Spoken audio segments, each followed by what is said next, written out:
The NBA Finals are underway, and so far, not so good. The Warriors have cruised to 2 easy victories, prompting many to write this series off after some pre-series predictions of a possible classic series on our hands. But don't be so quick to write it off. Plenty of finals in history have gone on to give us fans some of the best in basketball. So it's time for a history lesson. I'm Larry H. Russell, and here are the top 5 NBA Finals in league history.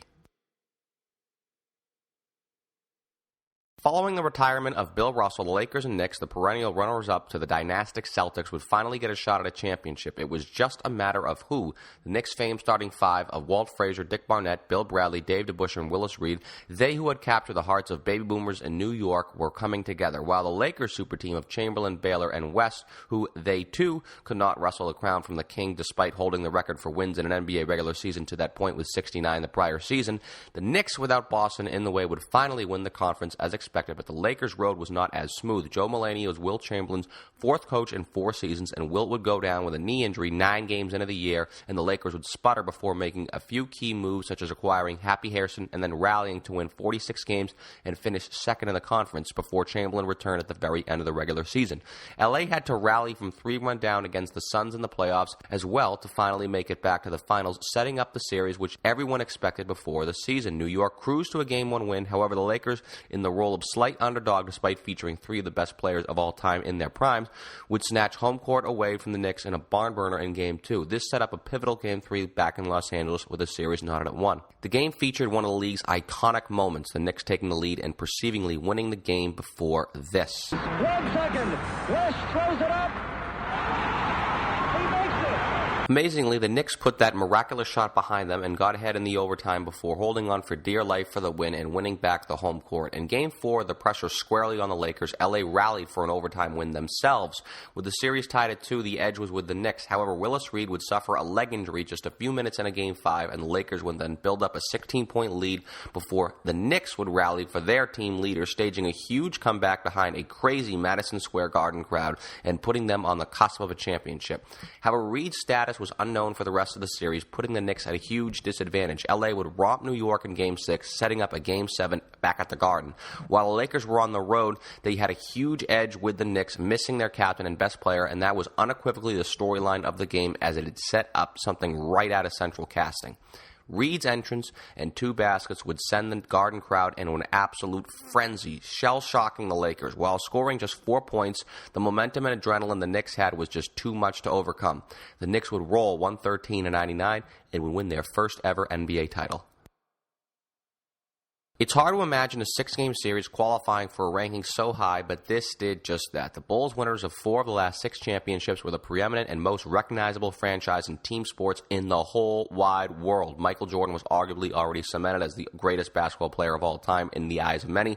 The Bulls would follow up their 72 with a not-so-shabby 69-win regular season in 1997, and despite this, Michael Jordan would not win the MVP that year. That would shockingly go to Karl Malone, who, while incredibly deserving, likely only won the award because voting members in the media might have just been too tired of giving it to his airness every year. Anyways, the Jazz, led by their pick-and-roll and pick-and-pop duo of Stockton and Malone, would finally end years of heartbreak in the Western Conference playoffs and get into the NBA Finals for the first time in the already Hall of Fame established careers of their franchise stalwarts. The decision to award Malone the MVP added incredible motivation to a clearly agitated Jordan, not that he needed it, as well as an incredible storyline as well to this series. Game 1's Sunday evening opener ranks as the best Game 1 in basketball history, no question. With 9 seconds left, Karl Malone would head to the free throw line in a tie game. Before attempting any of his free throws, Scottie Pippen would tell him, "Just remember, the mailman doesn't deliver on Sundays, Karl." Malone would miss both free throws. The Bulls would get the ball back with 7 seconds left in a tie game, and you would know what happened next. Moves on Russell. We're down to 2, now to 1. Here's Jordan. Yes! Seemingly, the Jazz had their chance. Chicago would roll Utah up in Game 2, and the series would return to Utah, with the Bulls only needing 1 game. However, the Jazz got back in the series in Game 3 behind a deafening Salt Lake crowd. Literally deafening. Phil Jackson would wear earplugs for the remaining 2 games in the Utah, and in Game 4, the Jazz were still in virtually a do-or-die spot.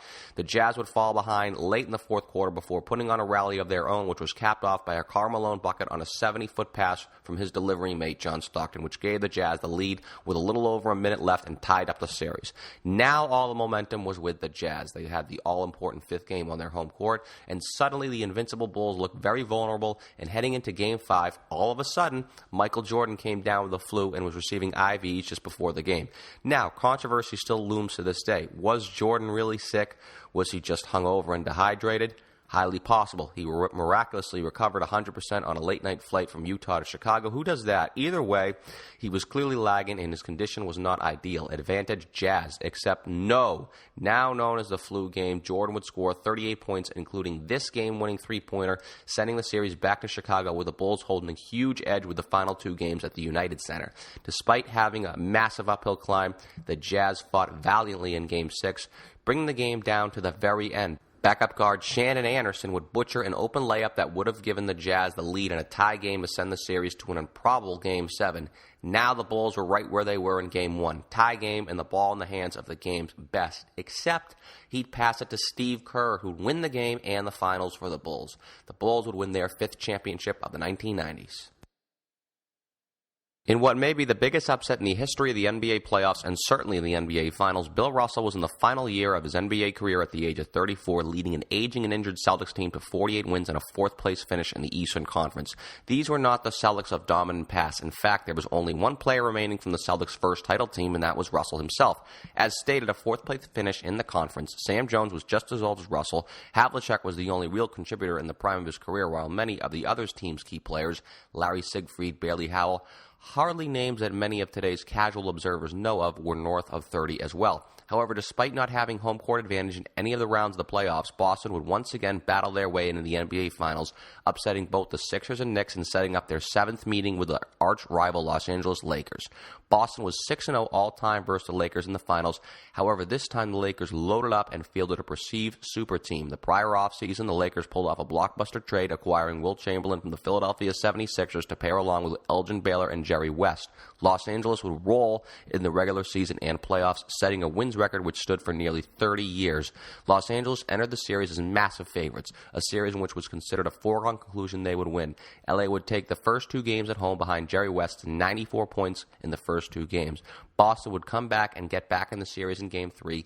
However, LA was still in control, still favored going into Game 4 despite being on the road. LA was still infinitely more talented and healthier than the battered Celtics team. However, the Celts showed the heart of a champion, hanging in there the whole game. It still looked all for naught. The Lakers had a 1-point lead and the ball with 7 seconds left, where 2 free throws would have iced the game. Remember, there was no three-pointer back then. However, Elgin Baylor stepped out of bounds after taking an inbounds pass, and the ball went back to the Celtics.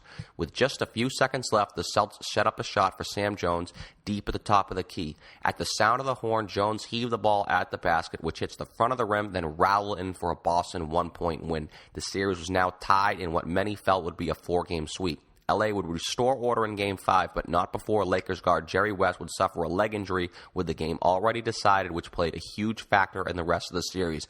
Boston would continue to hold serve at home, sending the series back to LA for a 7th and deciding game.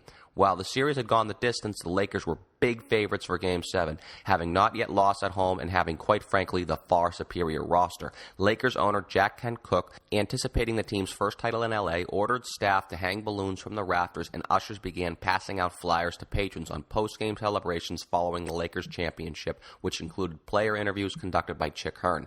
Celtics guard Sam Jones got a hold of one of the flyers and took it back to Russell, and one would assume what the reaction of the league's proudest champion would be. The Celtics would conjure up an effort so superior to LA's in which, quite simply, they just wanted it more. Boston outworked, out-hustled, and out-willed a Lakers team that was suddenly feeling the weight of years of pressure from not winning the big game. After Boston built a 17-point lead early in the fourth quarter, Wilt Chamberlain would ask out of the game. This infuriated Bill Russell, as he believed it was because he didn't want to be on the floor for another Russell victory over Chamberlain, this time with a vastly inferior supporting cast. Russell would not forgive Wilt for the longest of time, refusing to see him for years on end. Anyways, with Wilt out, the Lakers would rally, cutting the lead to 3 behind backup center Mel Counts. Chamberlain would now ask back in. However, Lakers coach Butch Van Bredekoff said no. After LA cut the Boston lead to a single point, the Celtics were greatly showing the age and looked as if they were falling apart, only to be overtaken by a fresher, and better Lakers team riding a delirious Los Angeles crowd. With the Lakers trapping the ball and on the verge of recovering it for a possession to take the lead with a little over a minute left, the ball caromed its way to Celtics journeyman Don Nelson at the top of the key, who in one fell swoop got off a quick and rush shot. The ball hit the back iron, bounced some 8 feet in the air, and fell directly into the basket. The Ghosts and the Celtics' aura and mystique were alive and well. The basket proved to be the difference in the game as Boston would hold on for a 108-106 win and send the legendary Bill Russell off into the sunset. To add even more insult to injury, Lakers guard Jerry West, who averaged nearly 40 points per game in the series, was voted Finals MVP. His reward was an American luxury mobile. What color was the car? Green.